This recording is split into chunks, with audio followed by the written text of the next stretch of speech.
Espero que no se escuche cortado, pero ya debería terminar pronto, que tengo unas simulaciones ahí corriendo y de repente el computador me pega sus desconocidas por, por el uso de la CPU con con los audífonos. Pero bueno, esperemos que ya está terminando, así que en caso de que haya algún corte ya debería solucionarse después de terminar esa simulación. Entonces, lo que nos toca hoy es dos cosas. Uno, terminar de revisar el ejemplo que había quedado pendiente de la clase anterior, cosa de que la terminemos o sea, finalmente determinemos todas estas cantidades que estábamos analizando a partir de los ensayos. Justamente la sesión anterior habíamos revisado los ensayos que se le realizaba a las máquinas sincrónicas para poder obtener sus parámetros del circuito equivalente y a partir de esos parámetros entonces se podía hacer algún análisis de su operación en estado estable o su operación ante un determinado escenario electromagnético, una determinada carga, un determinado factor de potencia, etc. Entonces, acá, parece que vamos a trabajar al tiro con la tablet.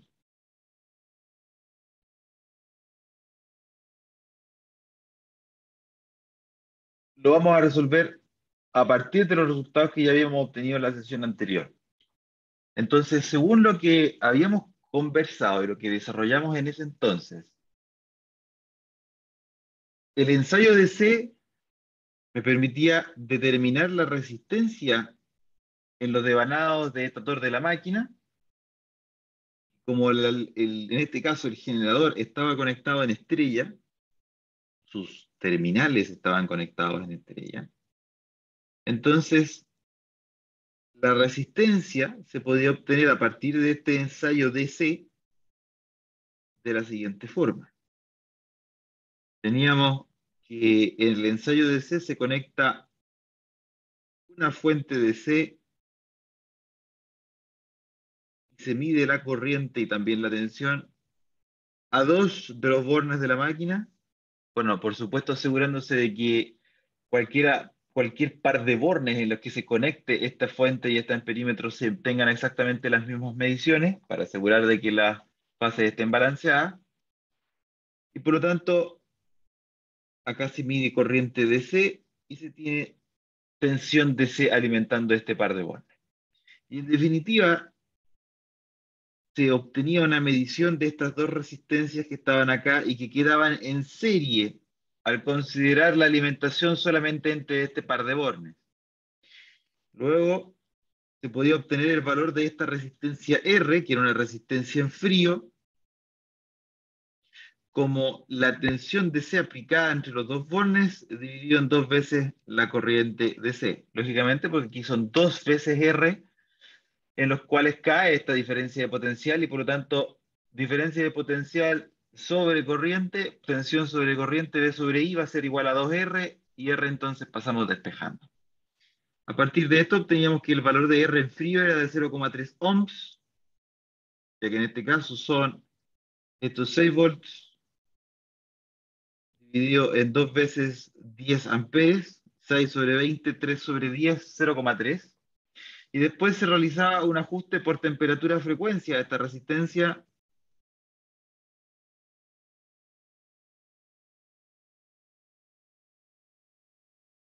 de tal forma que la resistencia final en caliente y en frecuencia, que ya podíamos llamar R sub S, era aproximadamente 1,5 veces el valor de la resistencia media en frío, con lo cual llegábamos en este ejercicio en particular a una resistencia equivalente de los devanados de estator de 0,45 ohms. Eso es un recuerdo de lo que habíamos desarrollado en la clase anterior.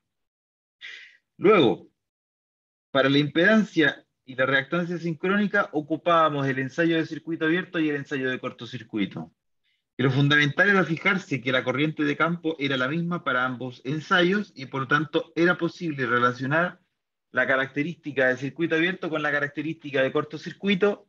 En este caso solamente se obtiene un punto, pero que nos permite entonces determinar que la impedancia sincrónica se puede sacar a través de la tensión monofásica obtenida en la prueba o el ensayo de circuito abierto, que aquí le podríamos poner el voltaje más monofásico de la prueba de circuito abierto, sobre la corriente de armadura obtenida a través del ensayo de cortocircuito. Estos dos parámetros, estos dos índices de rendimiento tienen que obtenerse al mismo valor de corriente de campo, que es lo que se cumple en esta situación.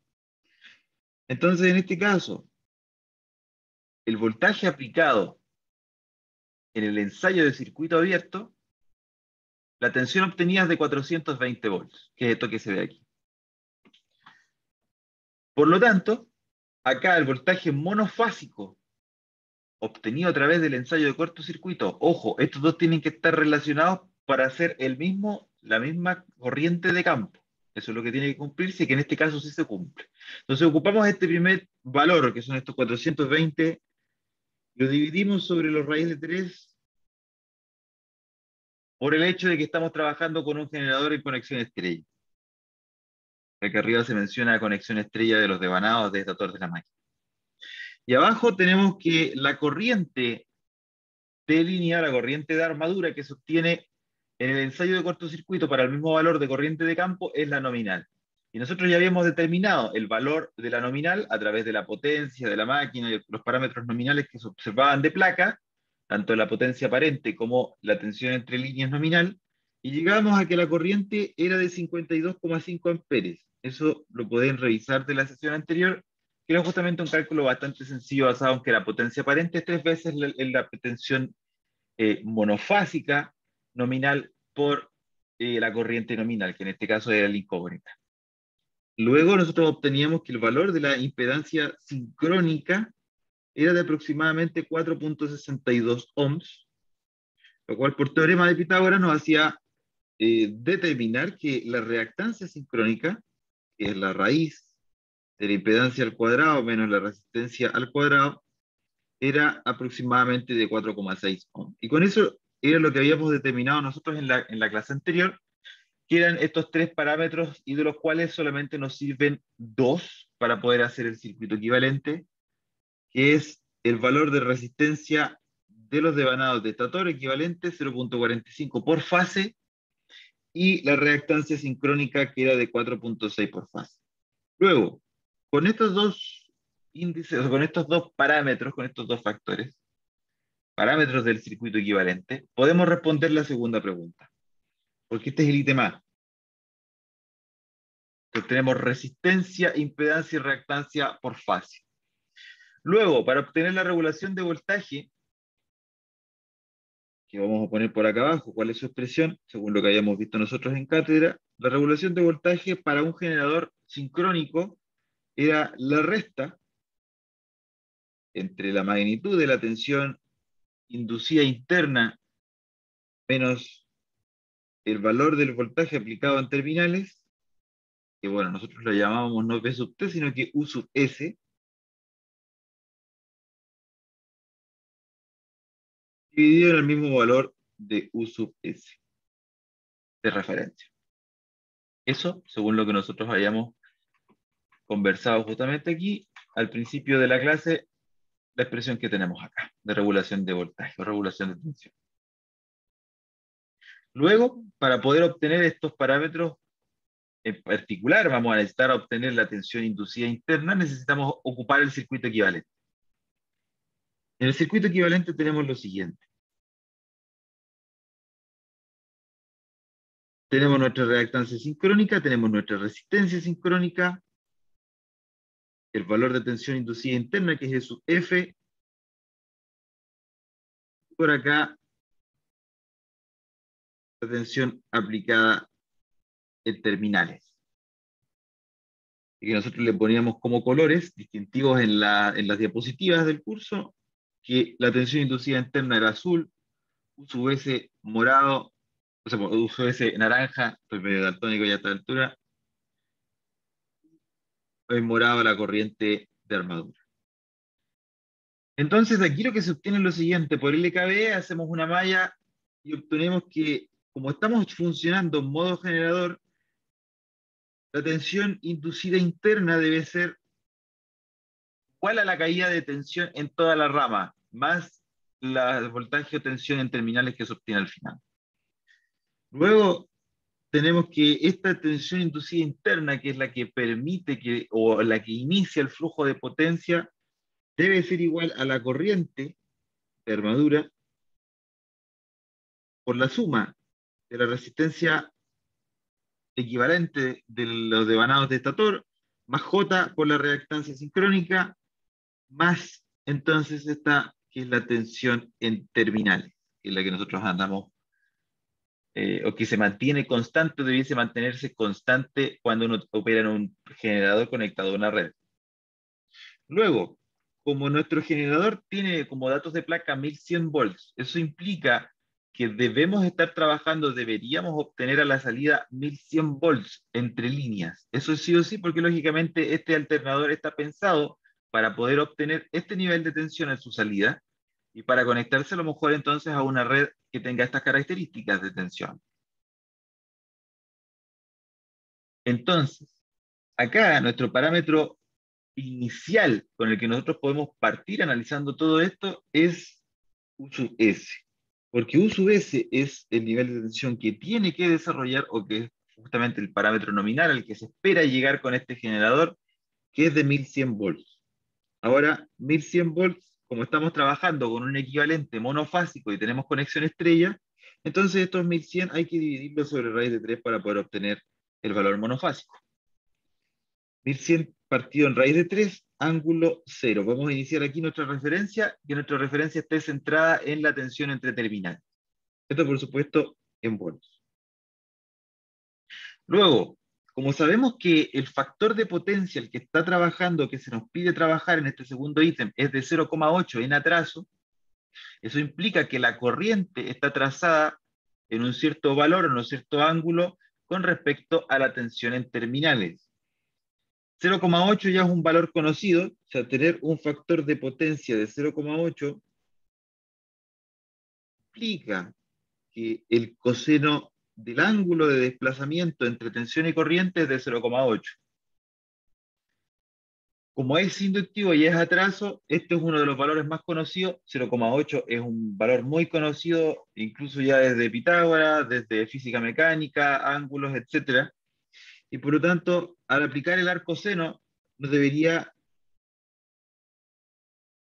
llegar a que el resultado de este ángulo phi debe ser de aproximadamente 37 grados o 36,87 de esta operación directa. Ahora bien, nosotros sabemos que si estamos trabajando con un factor de potencia 0,8 inductivo, entonces la corriente debe atrasar a el valor de tensión o la tensión en terminales, y por lo tanto aquí podemos al tiro determinar que la corriente de armadura, que nosotros ya habíamos determinado porque vamos a trabajar con condiciones nominales, es de 52,5 amperes, esa es su magnitud, pero su ángulo debe ser de menos 36,87.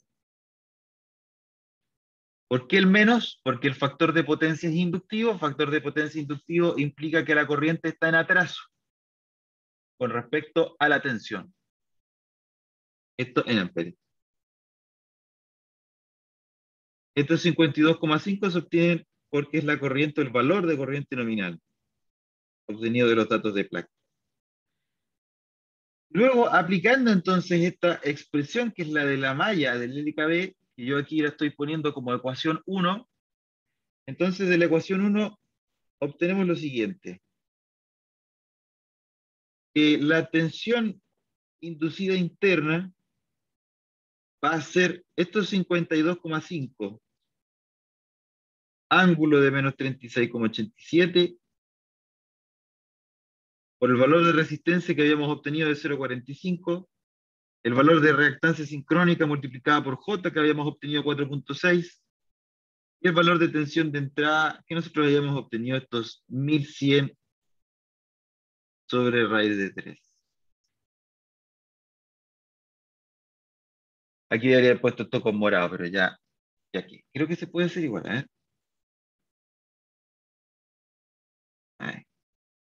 Perfecto. Entonces, poniendo esto en la calculadora y resolviendo el valor de esto, vamos a obtener que la tensión inducida interna es de 818,7 aproximadamente, ángulo 12,63. Y ustedes lo pueden comprobar si es que lo hacen a través de la calculadora. Con estos datos podemos hacer el diagrama fasorial y podemos de todas formas, ya desde aquí podemos obtener la regulación de voltaje. Pero es interesante que hagamos el diagrama fasorial, cosa que ustedes se acostumbren a esta notación. Y en la cual vamos a tener lo siguiente. Nuestro diagrama fasorial se centra en la tensión entre terminales obtenida en la salida, que se considera de referencia, ángulo cero, acá está el origen de todo. Luego, tenemos una corriente, que la vamos a poner con línea discontinua, porque esto es un diagrama fasorial de tensiones, por lo tanto no puedo poner corrientes en mi diagrama, más allá de poder apoyarme en las líneas. Pero por acá tenemos la corriente, y su S, que tiene su ángulo de factor de potencia, que nosotros sabemos que phi vale 36,87, negativo, involucra que la corriente atrasa a la tensión. Recordar que el sentido de giro de los fasores, el sentido positivo de giro es a contrarreloj, y por lo tanto la corriente está atrasada con respecto a la tensión en 36,87 grados. Habla del factor de potencia de 0,8. Luego, aquí en esta recta se apoya, o en esta misma dirección se apoya la caída de tensión en la resistencia. De acá es I sub S por R sub S.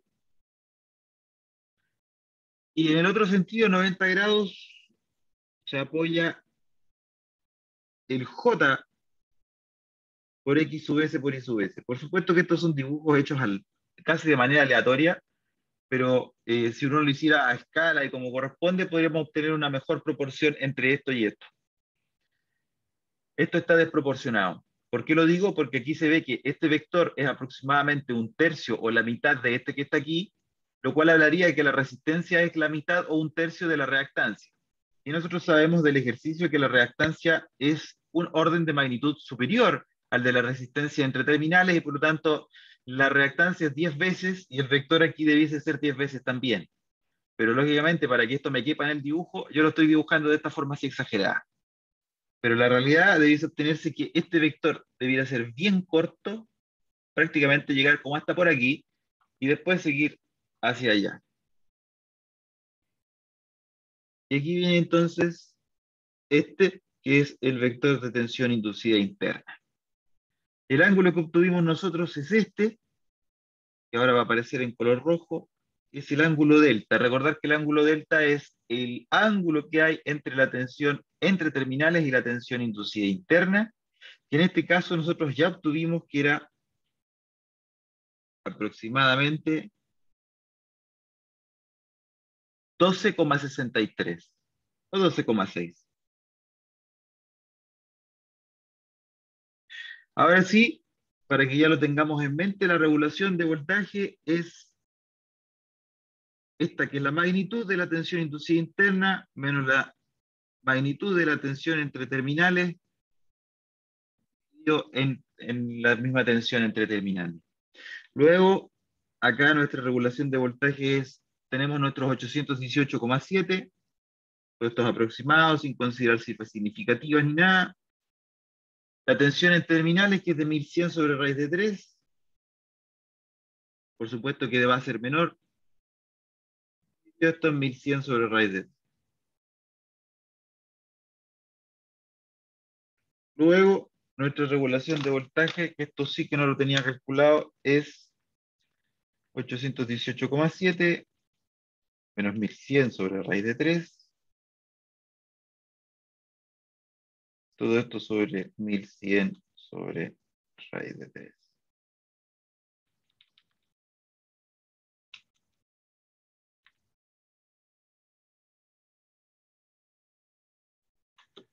A mí me da una regulación de voltaje aproximada del 29%, 28,9. Positiva. Regulación de voltaje positiva, hablamos de que tenemos una tensión inducida interna que es mayor en su magnitud a la tensión entre terminales. Por lo tanto, hablamos de un generador sobreexcitado.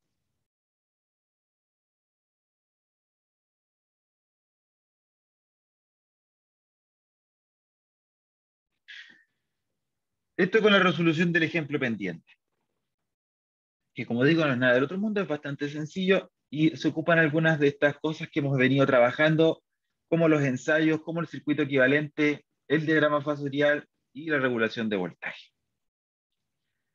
Bien, lo que me interesa que veamos ahora es las curvas que se ocupan para poder analizar el estado estable de una máquina sincrónica. Y esto es muy importante porque nosotros habíamos visto en alguna de las clases anteriores que la curva torque-velocidad, que era con la que nosotros analizábamos los motores de inducción, no nos servía para poder analizar la máquina sincrónica porque la velocidad que tiene es una sola. La velocidad de operación es la velocidad sincrónica, la cual está comandada por la frecuencia y por la cantidad de polos que tenga los devanados de estator de la máquina, los de rotor también, porque tienen que ir en concordancia. Y por lo tanto, no nos sirve la curva torque-velocidad para poder analizar el estado estable de una de estas máquinas. Y ahora, entonces, las principales características de operación, lo que nosotros necesitamos analizar de una máquina sincrónica en estado estable, es una relación que se da entre el voltaje en terminal, que nosotros ya lo hemos visto, la corriente de armadura, el factor de potencia, la corriente de campo y la eficiencia. Esos son un montón de factores, en realidad estos se llaman índices de rendimiento, sobre todo hablamos de eficiencia, pero de parámetros o factores como el voltaje en terminales, etcétera, que necesitamos conectar entre ellos para poder analizar qué es lo que ocurre en el estado estable.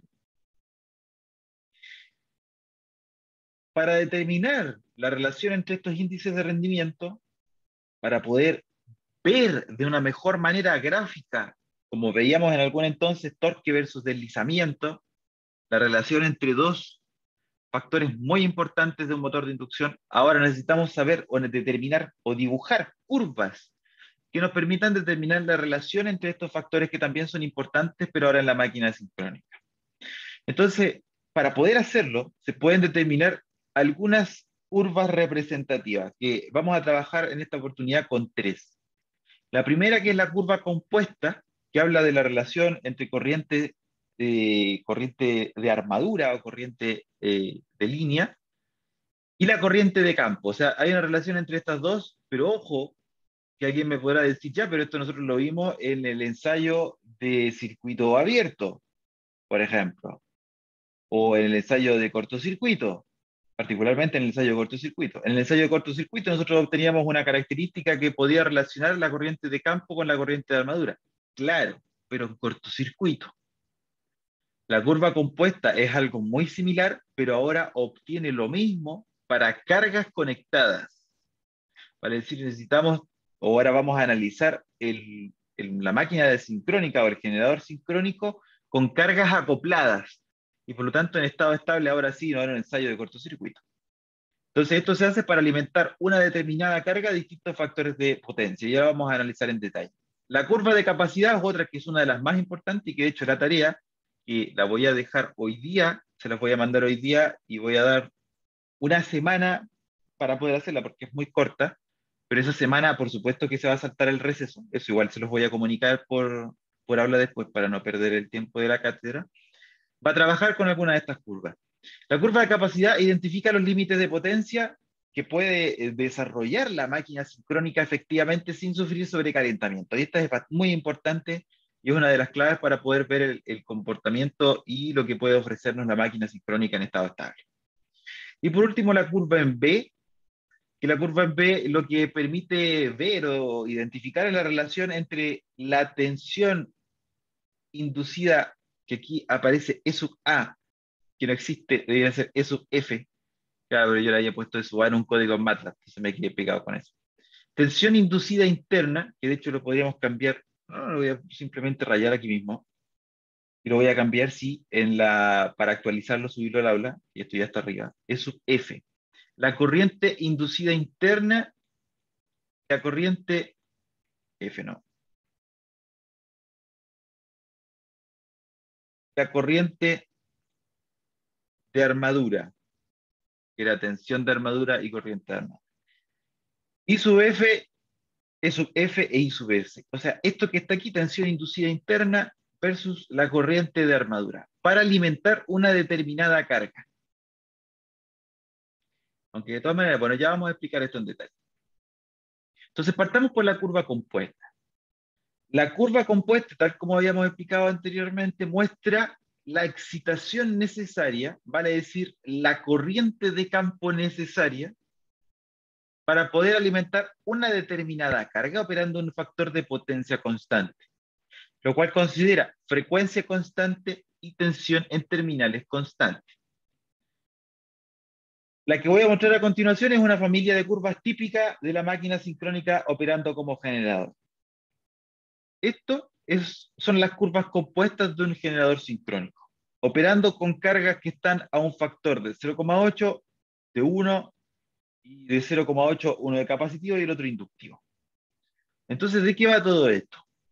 Vamos a tener una determinada carga, lo cual implica que el producto U sub S, tensión en terminales, por corriente de armadura, por el coseno del ángulo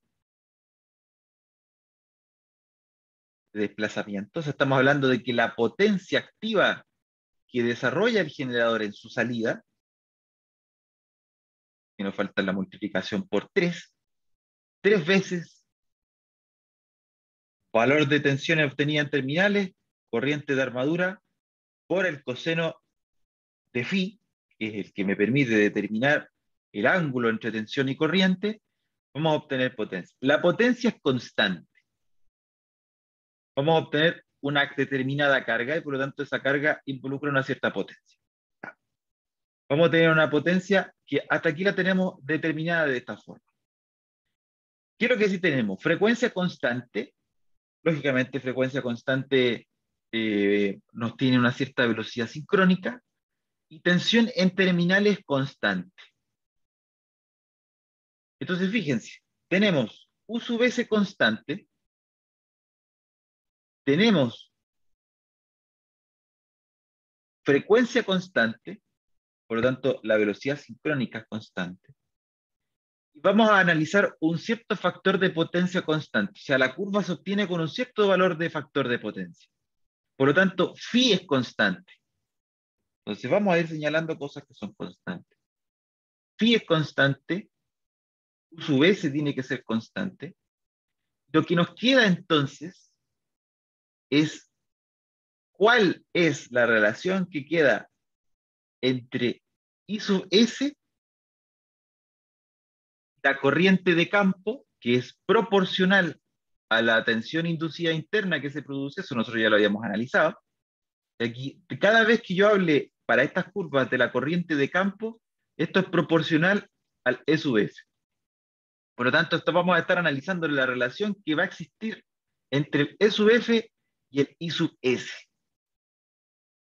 Aquí se muestra, entonces, por ejemplo, para un factor de 0,8 capacitivo, que bueno, en este no sería el caso, sino sería el inductivo, que sería esta curva de aquí arriba. Este sería el caso inductivo, en que tenemos fijada la tensión en terminales, tenemos fijada el ángulo del factor de desplazamiento, o el ángulo del factor de potencia, y por lo tanto vamos a ver que hay un juego que se va a producir entre el valor de la corriente I sub S y el valor de la tensión inducida interna que se va a obtener al interior de la máquina. Y yo puedo ir variando el valor de la corriente de armadura, I sub S, y voy a ir obteniendo distintos valores de E sub F en por unidad, que a su vez se relacionan con ciertos valores de la corriente I sub F en por unidad. Y por eso que ustedes ven este resultado que está aquí. Fíjense que cuando la resistencia, perdón, cuando la corriente, vamos a hacerlo con colores, cuando la corriente de armadura es cero,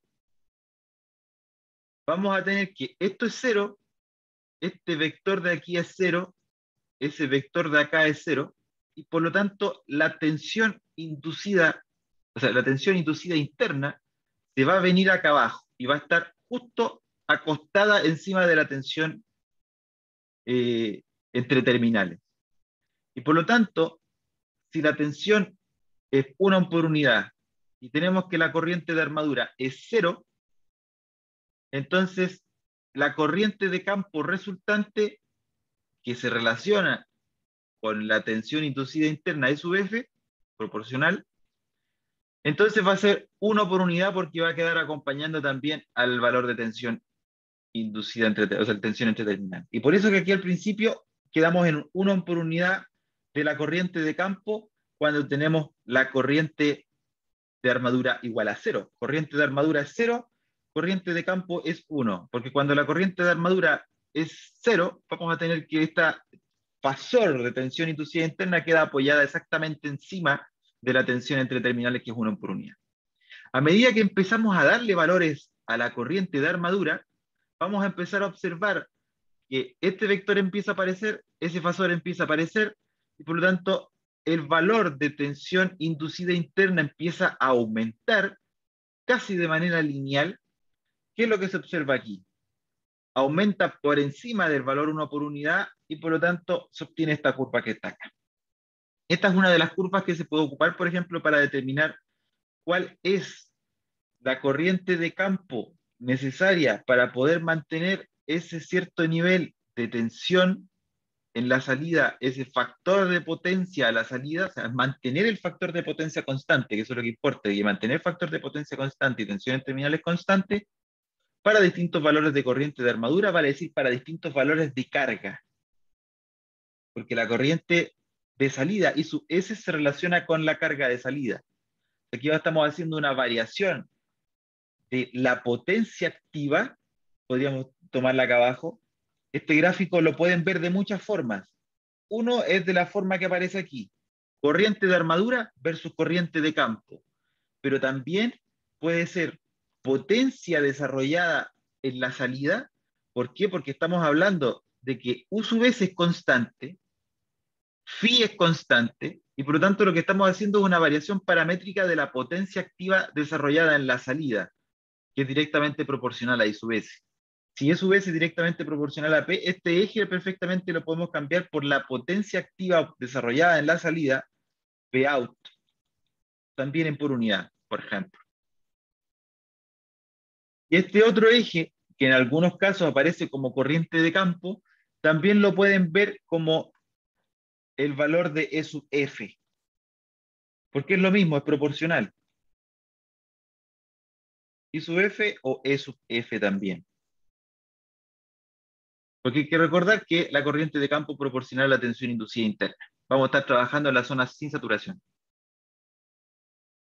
Bien, esto con respecto a la curva compuesta.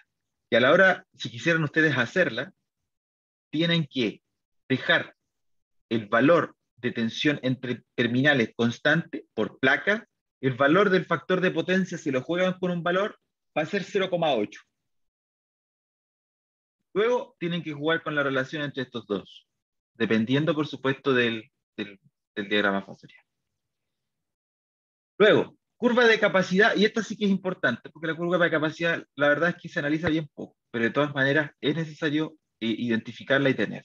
La curva de capacidad se obtiene a partir de los datos de placa también, pero aparte de criterios bastante más relevantes, porque los datos de placa especifican la potencia aparente nominal de la máquina. O sea, ustedes van a ver la placa de un generador, que debería haber traído quizás una foto de una placa, y va a aparecer su potencia aparente nominal en kVA, por ejemplo, o en MVA, kilovolt-ampere, megavolt-ampere, y esa potencia aparente también va a estar desarrollada a un valor de tensión y factor de potencia dados. Vale decir, la placa del generador nos dice que el generador puede entregar una cierta potencia aparente a un valor de tensión y un factor de potencia específico. Y por lo tanto, nosotros vamos a considerar que esos valores nominales son aquellos valores en con los cuales la máquina puede desarrollar de forma continua la potencia, puede alimentar de forma continua una carga sin sufrir sobrecalentamiento ni romper la garantía del fabricante. Entonces, la pregunta es si es que la placa y el fabricante nos dice, esta es la potencia que puede desarrollar a esta tensión y a este factor de potencia. Esto es un caso específico, pero en la realidad nosotros podemos tener varias operaciones en la máquina. Entonces esas operaciones variadas, ¿cómo las podemos ver? ¿Cómo podemos ver cuál es el límite térmico o el límite de sobrecalentamiento extrapolándola a distintas operaciones? Entonces la curva de capacidad nos permite justamente ayudar eso, o sea, a identificar eso.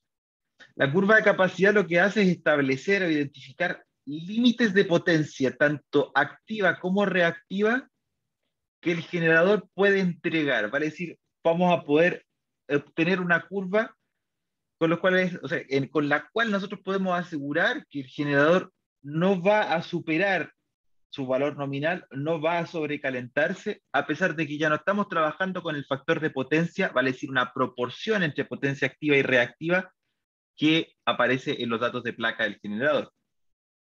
Entonces esta curva de capacidad establece los límites de potencia activa y reactiva, vale decir, el límite de sobrecalentamiento para distintos factores de potencia, que el generador puede entregar sin sobrepasar estos límites térmicos de la máquina. Y para eso hay que considerar el límite térmico del circuito de campo, potencia máxima que se puede entregar a partir del campo, y también el límite térmico del circuito de estator o el circuito de armadura. Vamos a poner aquí, armadura. Hay que considerar los límites térmicos de ambos circuitos. Y además, que es algo bien simpático, permite visualizar el límite de estabilidad de las máquinas sincrónicas. Y esto es lo que se muestra aquí. La curva de capacidad, que en realidad son dos, y es una suerte de superposición o de unión entre dos, no, es bien, mejor dicho, superposición. Es la intersección entre dos lugares geométricos, que son dos círculos centrados en distintos lugares, en el que uno habla del límite térmico del circuito de campo, que sería el de abajo, y otro habla del límite térmico del circuito de armadura o el circuito de estator, que sería el de arriba.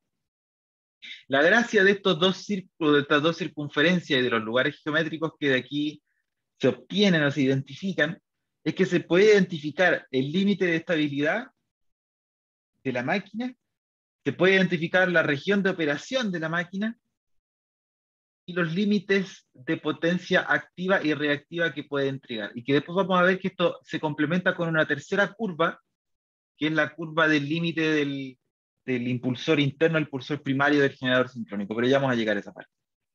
Entonces, vamos por partes. Para determinar los límites de capacidad de estator y de campo, lo vamos a tener que hacer por separado, y hay que analizar la ecuación de potencia aparente de la máquina. Entonces, partamos por el caso de la armadura. Por el límite térmico del circuito de armadura o lo que puede entregar armadura. Entonces nosotros sabemos que la potencia aparente de la máquina, que es la raíz cuadrada de la potencia activa más la potencia reactiva al cuadrado, es aproximadamente la multiplicación entre la corriente y la tensión, aunque lógicamente aquí faltaría el multiplicación por la número de fases de la máquina, en este caso por 3. Pero si ustedes se fijan, y la gran gracia que es simpática, que en realidad no es como si fuera la gran novedad, aquí no estamos descubriendo la rueda, es que cuando el generador entrega potencia aparente constante, vale decir, si nosotros queremos cumplir, no superar la potencia aparente constante, queremos mantener la potencia aparente total por debajo del valor que dice la placa, entonces lógicamente vamos a tener una circunferencia, porque va a ser un valor constante, que es como el radio, que es igual a la raíz cuadrada de dos cosas. Y esto en realidad es una circunferencia, y es una circunferencia, un círculo que está centrado en el origen de un gráfico Q versus P. ¿Qué es lo que se observa aquí? Acá tengo el eje Q potencia reactiva, acá tengo el eje P, potencia activa, y ahí hice un círculo, que ahí ahora lo voy a estar mostrando con color verde. Este que está aquí, ese, que lo que me permite es saber cuál es la máxima potencia activa y reactiva que yo puedo llegar a entregar, suponiendo que mantengo la potencia aparente constante. Nada del otro mundo. O sea, lógicamente, si a mí me aseguraron que la potencia aparente es tal para un cierto factor de potencia, bueno, entonces para otros factores de potencia lo que vamos a tener que hacer es que esa proporción entre que la potencia reactiva al cuadrado y la potencia activa al cuadrado sea igual a esta potencia aparente. Nada del otro mundo.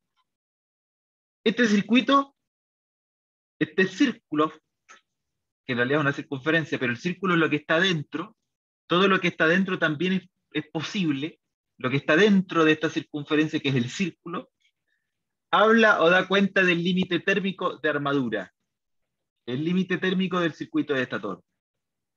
Pero ahora tenemos que considerar el campo. Entonces, para el caso del campo, vamos a tener algo similar a lo anterior. Ahora, vamos a considerar esta simplificación bastante bruta, que lógicamente vamos a tener que S, que es la potencia aparente de la máquina, es potencia activa. Ahora la vamos a considerar como, esta en realidad la potencia compleja. La potencia compleja, potencia activa, menos J por la potencia reactiva. Esto asumiendo que vamos a estar trabajando con cargas inductivas, y normalmente eso se da así, datos de placas se dan con un factor de potencia inductivo, porque se asume que los generadores van a estar conectados en su gran mayoría a cargas inductivas, y por lo tanto tenemos esta expresión que tenemos aquí. S, que es la potencia activa menos J por la reactiva, es aproximadamente U sub S por I sub S. Igual aquí lo podríamos multiplicar por 3 justamente para obtener el valor que corresponde, o hacer ya de por sí los ajustes en U sub S y sub S. Pero finalmente es un factor multiplicado por esto que está ahí. Del circuito equivalente, nosotros sabemos que el valor de la tensión inducida interna, y aquí por acá voy a dibujar el circuito equivalente, que me deja el PowerPoint. Ahora sí. Del circuito equivalente nosotros tenemos esto: reactancia, resistencia, tensión inducida interna y tensión de salida. Para efectos de esta curva y para no hacerla tan complicada, se desprecia el efecto de la resistencia de estator. Y por lo tanto solamente queda la caída de tensión en la reactancia. Se hace esa salvedad. E sub F. Y por eso que del circuito equivalente vamos a obtener que la tensión inducida interna va a ser simplemente la caída de tensión I sub S, J por I sub S por X sub S, más la tensión obtenida entre terminales. ¿Qué es esto que está aquí? J por X sub S por I sub S más U sub S. Luego, al reemplazar una en la otra, vamos a llegar a esta expresión que está aquí. O sea, reemplazando esto, U sub S por I sub S, que es igual a la potencia compleja, en la expresión de la tensión inducida interna, ahora vamos a considerar los límites de la tensión inducida interna en la ecuación, vamos a llegar a esta expresión que está aquí. Aquí uno podría poner una juguera y juegos matemáticos de por medio para llegar a esto que está aquí. ¿Cuál es la gracia de esto? Que esto nuevamente es un círculo, o mejor dicho, esta es una circunferencia porque hay una igualdad. Es una circunferencia que va a estar centrada en 0, menos U sub S al cuadrado partido en X sub S. Acá está el punto centro de la circunferencia, que está aquí abajo. Este centro que yo les estoy mostrando, que les estoy explicando, ese es este que está aquí. Este es el centro de un nuevo círculo que da cuenta de los límites del circuito de campo. Potencia activa y potencia reactiva. Y lo que se obtiene al graficar este lugar geométrico nuevo es este círculo que ahora va a aparecer en color morado.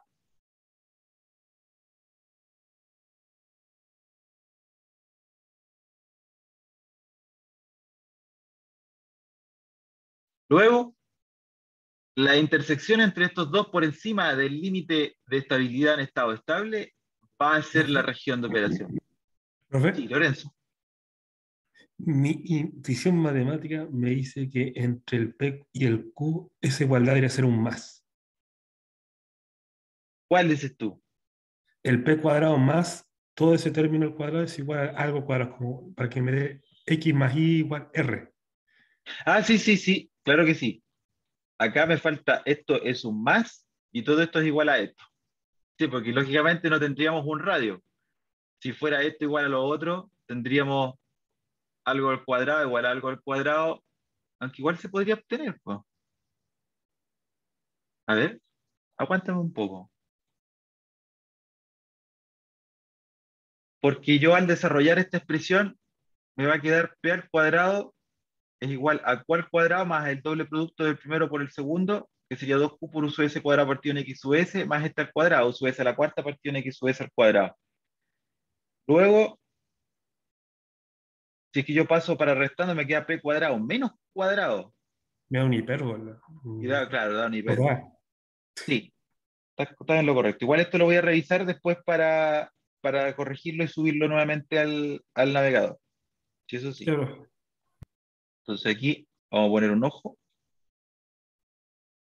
porque claro, esta yo la grafiqué y de hecho tengo la gráfica en MATLAB y voy a recordar cuál es la expresión para poder ponerla bien. Entonces, revisar. Bien. Gracias, Lorenzo. De todas formas, después de graficar esto, que como digo, va a ser una circunferencia centrada en menos u sub s, x sub s, que después tengo que corregir la expresión si corresponde, que probablemente sí, vamos a llegar a esta intersección entre estos dos círculos, entre estos dos límites térmicos que me permite entonces determinar esta región de operación. Ahora, ¿qué es lo importante acá? Que después de graficar esas dos circunferencias hay un último límite que hay que cumplir, que es el límite de potencia que puede suministrar el impulsor primario al generador. ¿Por qué? Porque estamos considerando que esto es un generador, pero un generador está haciendo o tiene que alimentarse con alguien que lo impulse. Recordar que un generador lo que hace es convertir energía desde mecánica a eléctrica. Por lo tanto, necesitamos a alguien que ejerza esa potencia mecánica de entrada. En el caso de, por ejemplo, un generador puesto en una central hidráulica, entonces sería una turbina hidráulica. Turbina Kaplan, turbina Pelton, depende de cuál sea la diferencia a la altura de la columna de agua entre el punto de toma y el punto de la casa de máquina. En el caso de una generador, son de una central generadora termoeléctrica, entonces, por ejemplo, tendríamos que el que está alimentando al generador es un motor diésel. Pero ese motor diésel, esa turbina, Kaplan, Pelton o lo que sea, o Francis, o sea lo que sea que esté alimentando con potencia mecánica a nuestro generador, tiene un límite de potencia. Y ese límite de potencia nosotros también lo podemos dibujar. Y se dibuja de esta forma, como una línea vertical en que acá vamos a tener la potencia máxima del impulsor o la potencia máxima que se obtiene realmente, la que le llega al generador adentro. Y entonces, esto que está aquí, esta zona, se muestra acá, quedaría fuera de la región de operación, porque lógicamente no se puede superar ese límite de potencia que está dado por el límite del impulsor primario.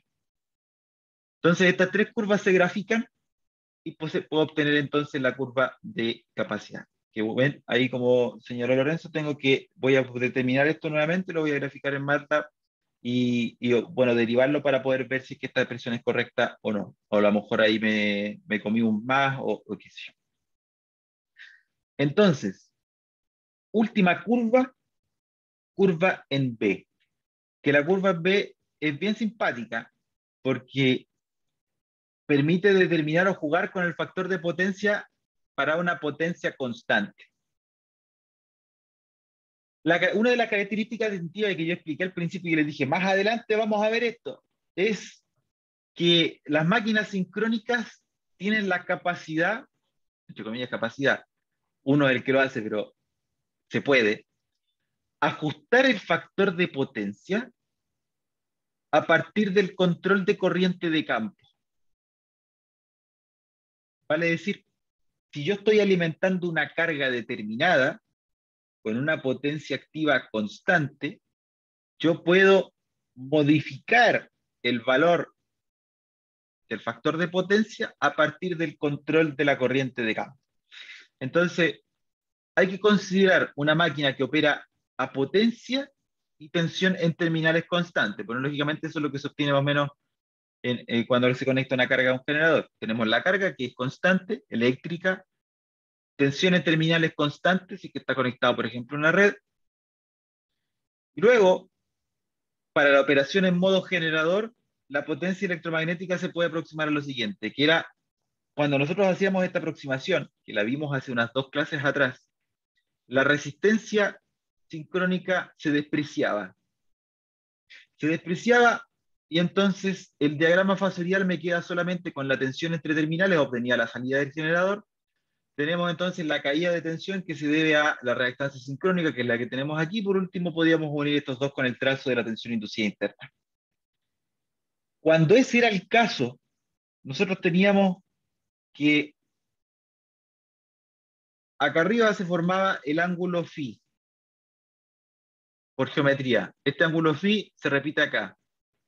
Y por lo tanto, J por X sub S por Y sub S, que la magnitud de esto es XS por Y sub S, vamos a tener que SXS por Y sub S por el coseno de phi, me va a dar el cateto vertical que tenemos acá, que es exactamente lo mismo que E sub F por el seno de delta.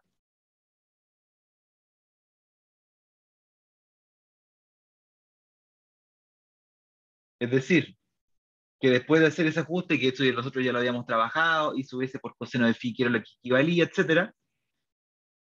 La potencia electromagnética, que la potencia era I sub S por U sub S, o sea, justamente I sub S por U sub S por el coseno de phi, aquí I sub S por U sub S por el coseno de phi, S, U sub S por el coseno de phi, es lo que a nosotros nos interesa conocer, potencia activa, 3 veces esto, I sub S por coseno de phi es E sub F por seno de delta partido en X sub S, despejando.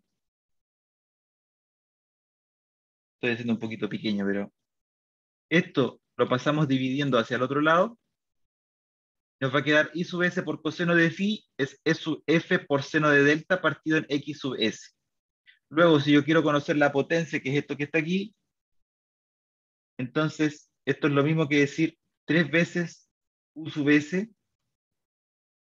I sub S por coseno de phi es lo mismo que E sub F partido en X sub S por el seno de delta. ¿Por qué? Porque esto que está aquí en rojo es igual a esto que está aquí en rojo dividido en X sub S. ¿Qué es esto que está aquí? Luego, como estamos asumiendo que la potencia activa que se está entregando es constante, entonces U sub S tiene que ser constante. Vamos a asumir, porque lógicamente la tensión en terminales es constante. Aquí está. Tensión en terminales es constante. U sub S es constante. Luego, U sub S es constante. X sub S es un parámetro constructivo, así que lógicamente es constante, considerando que estamos trabajando en una sola frecuencia. Y la potencia electromagnética es constante. Por tanto, tenemos esto es constante, esto es constante, esto es constante. Entonces, para que se cumpla la igualdad, lo que se tiene que cumplir también es que este E sub F por seno de delta sea constante. Lo mismo se podría, a través del diagrama fasorial, y también podemos llegar a que como E sub F por seno de delta, que es lo que está aquí abajo, es constante, entonces I sub S por coseno de phi también debería ser constante. Cualquiera de las dos es constante. Si esto que está aquí es constante, esto de acá también tiene que ser.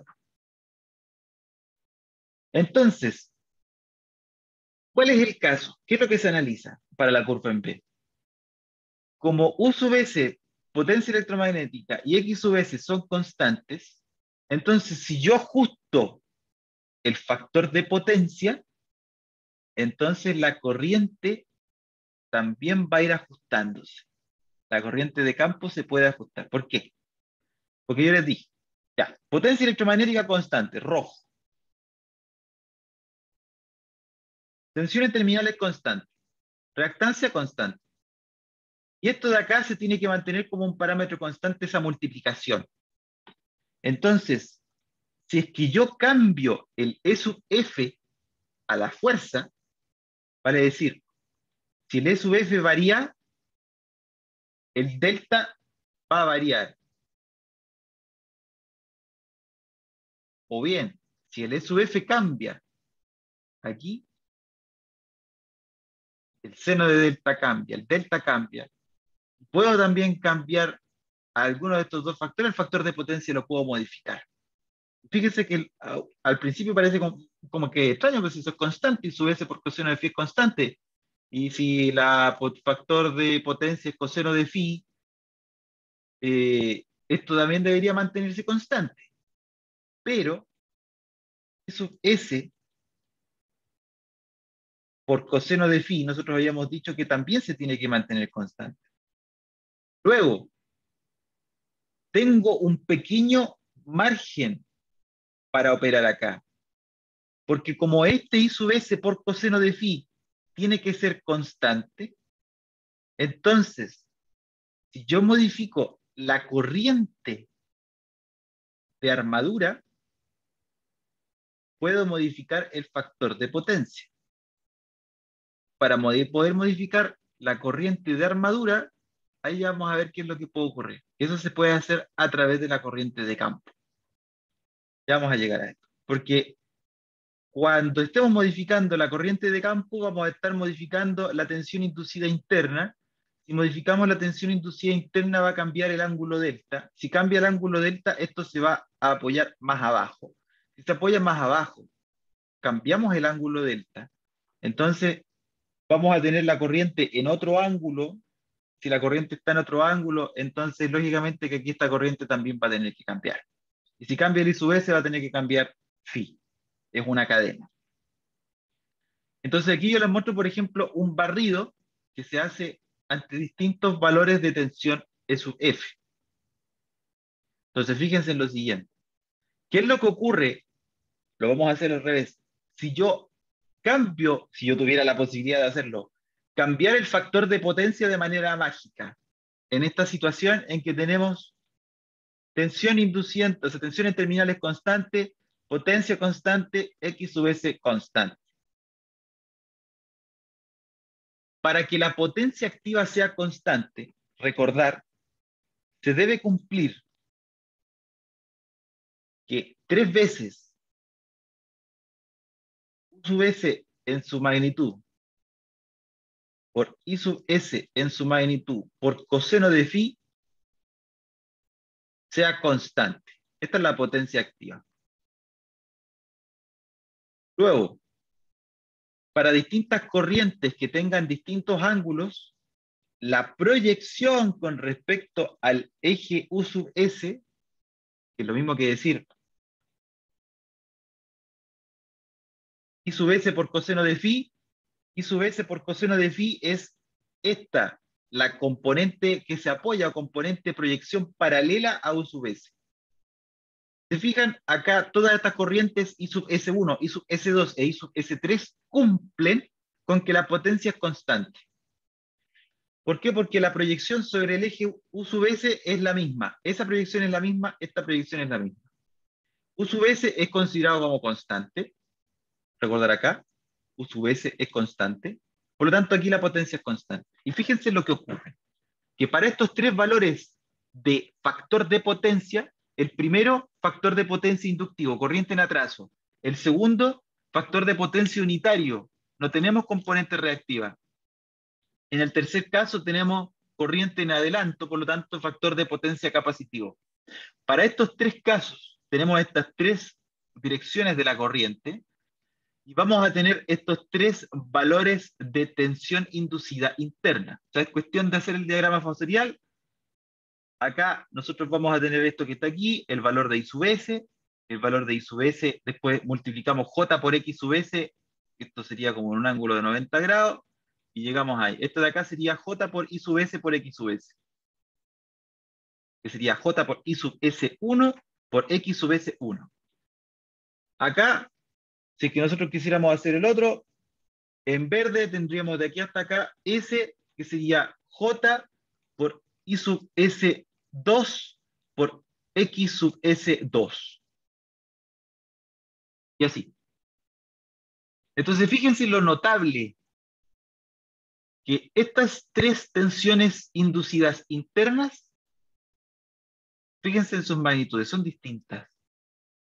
Y a medida que yo pueda cambiar el valor de tensión inducida interna, lo cual se hace a partir del cambio de la corriente de campo, hay que recordar que esto es proporcional. Corriente de campo es proporcional a la tensión inducida interna.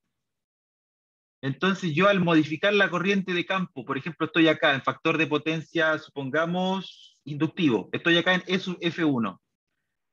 E sub F1 voy a estar con un cierto valor de corriente de campo. Si yo la corriente de campo la disminuyo, entonces lo que se va a producir es que la tensión inducida interna va a ser menor, la tensión inducida va a ser menor, pero la carga se va a tener, porque lógicamente la carga conectada no cambia, la potencia activa desarrollada no cambia, la tensión en terminales no cambia, porque estamos conectados a una red. Y luego el factor de potencia se hace unitario, al yo modificar la corriente de campo. Y me puedo pasar para otro lado, así que necesito entonces compensar reactivos, disminuye otro poquito más la corriente de campo. Por supuesto que todo esto está en un rango de acción acotado, y puedo llegar entonces a tener un factor de potencia en adelanto, y entonces inyectar reactivos, por ejemplo, en la red. Notar, que aquí es donde viene la parte interesante, que la corriente es mínima cuando el factor de potencia es unitario, porque lógicamente lo que se tiene que cumplir acá en este caso es que la proyección sobre el eje U sub S sea constante. La proyección de la corriente en morada, la corriente morada, su proyección sobre este eje, que es el de la tensión entre terminales, tiene que ser constante. Por lo tanto, el vector con magnitud mínima es aquel vector que está justamente apoyado en este eje. Mientras más lejos estoy del eje, mientras tengo un fasor que tenga un ángulo más pronunciado, lógicamente va a tener que ser mucho más grande para que la proyección sea igual. Luego, la corriente es mínima para el caso del factor de potencia unitario. Entonces aquí es donde viene lo interesante, y con esto termino hoy. La curva en B, lo que se hace es se grafica el módulo de la corriente de armadura. El módulo de la corriente de armadura se grafica en función de la corriente de campo. Lo que es lo mismo, se grafica I sub S en función de la tensión inducida interna obtenida para estas condiciones de corriente, proyección de corriente tiene que ser la misma, tensión entre terminales constante, potencia activa desarrollada por la máquina constante y reactancia sincrónica constante. Con esas cosas se obtiene, por ejemplo, esta familia de curvas. Cada una de estas curvas es a una cierta potencia constante. Por ejemplo, si es que yo considero potencia activa igual a la nominal, potencia activa nominal de salida, entonces aquí lo que estamos graficando acá está el valor de tensión, que aquí ya tengo que cambiarlo, esto es E sub F. Esto es E sub F y esto es I sub S. Ahí. Vamos a poder obtener valores de corriente y de tensión inducida interna que cumplen con este valor de potencia. Y para estos distintos valores de corriente de armadura y de tensión inducida interna, vamos a tener distintos valores de factor de potencia. Entonces acá yo tengo una línea celeste hecha bien artesanal, casi en Paint. Esta línea de acá es factor de potencia unitario.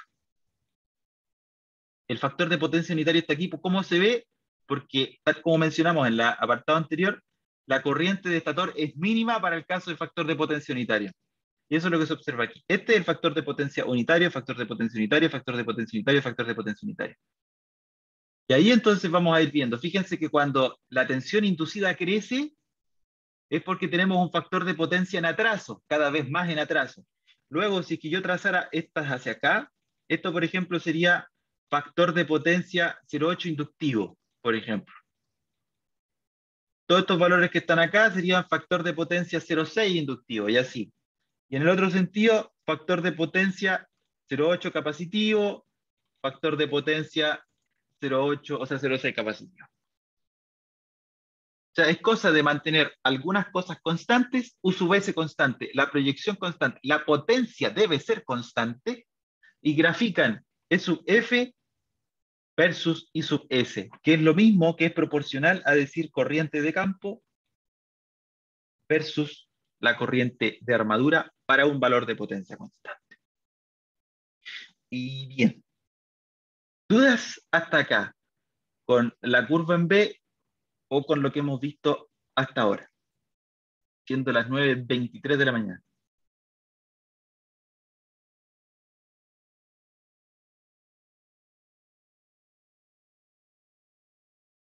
¿O todo relativamente claro, salvo ahí por el impasse en la curva de capacidad que tengo que corregir y revisar en caso de que sea necesario?